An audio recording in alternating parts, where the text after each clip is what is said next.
Thanks for joining me on part 3 of this series where I show you how you can use mindfulness to help you stick with a sugar-free diet.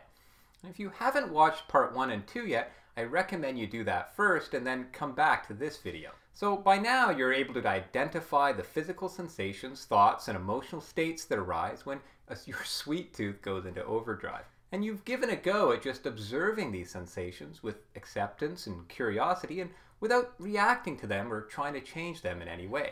You've also probably noticed that sometimes it's really hard to do this. Sometimes the craving for something sweet seems to overwhelm your capacity to observe it non-reactively.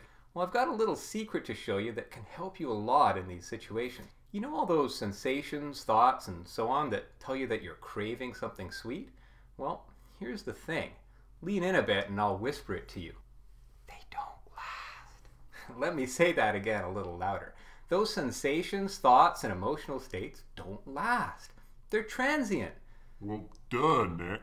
Everybody knows that. Some secret. Now, before you think I'm just playing around with you, let me explain a little more what I mean. If you think about it a bit and reflect on your own experience, it's probably pretty obvious that sensations, thoughts, and so on are just temporary phenomena. They come, hang around for a little while, and then they disappear. But here's the thing.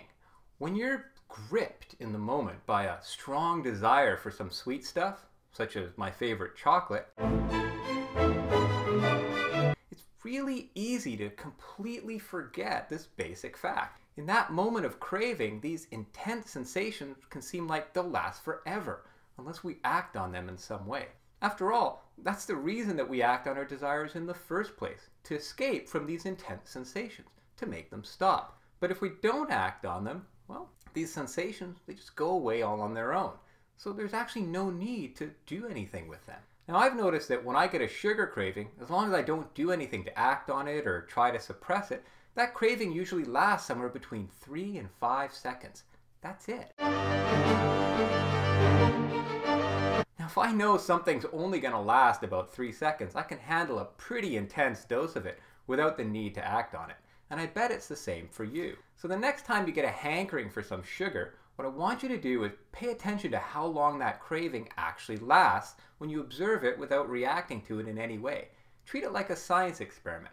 I bet you'll be surprised at just how fleeting these sensations are. And the more you observe the transient nature of these sensations, the less of a big deal they become, and the easier it'll be for you to remember this little secret the next time a craving hits. Now, if it seems like the sensations just keep building in intensity and keep going on for longer than a few seconds, it means you're probably fueling that desire in some way, either by trying to suppress it or engaging with it, like imagining yourself eating this stuff, imagining what it would taste like, arguing with yourself about why you should or shouldn't eat it, and so on.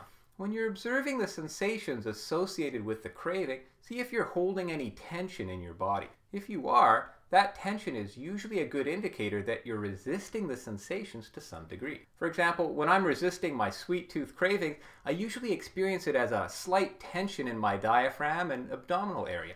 That's my clue that I'm not actually accepting my experience fully. You need to discover what that clue is for you. Now, if you notice this kind of tension, allow it to relax if you can and open up to more fully accepting the sensations associated with the craving. See if you can just treat them the way you treat a totally neutral sensation, such as, say, I don't know, the feeling of your fingertips typing on a keyboard or something. After all, whether the physical sensations are those associated with a sugar craving or something completely neutral, they're both just sensations. There's no need to act on them if you don't want to, so treat them as such. Okay, one last thing before this video wraps up. What I've shown you in this series is a straightforward way of being mindful of your craving for something sweet. Once you get good at it, you'll find that wanting to eat something with sugar in it stops being such a big deal. You'll no longer experience sticking with a sugar-free diet as a struggle or an exercise in willpower. And you'll no longer even feel like you wish these cravings would go away. Your relationship with these cravings will begin to transform. And a lot of the tension around this stuff in this area of your life, both physical and mental, will be released. It's a pretty nice feeling. But all of this takes practice. It's not going to happen overnight, and you'll probably cave in a bunch of times during the process.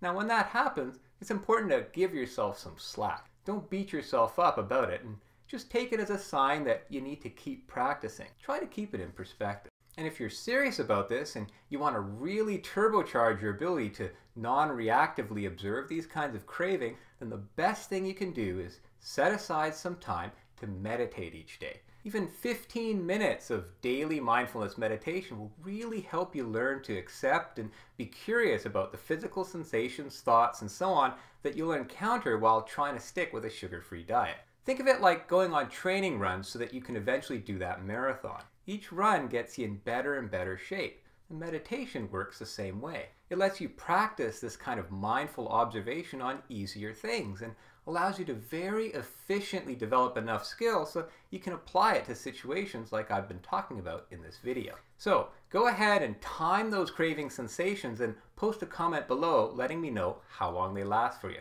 It'll be really cool to discover and compare what everybody finds. And try to meditate for 15 minutes each day for the next week and see how much that helps you stick with your diet.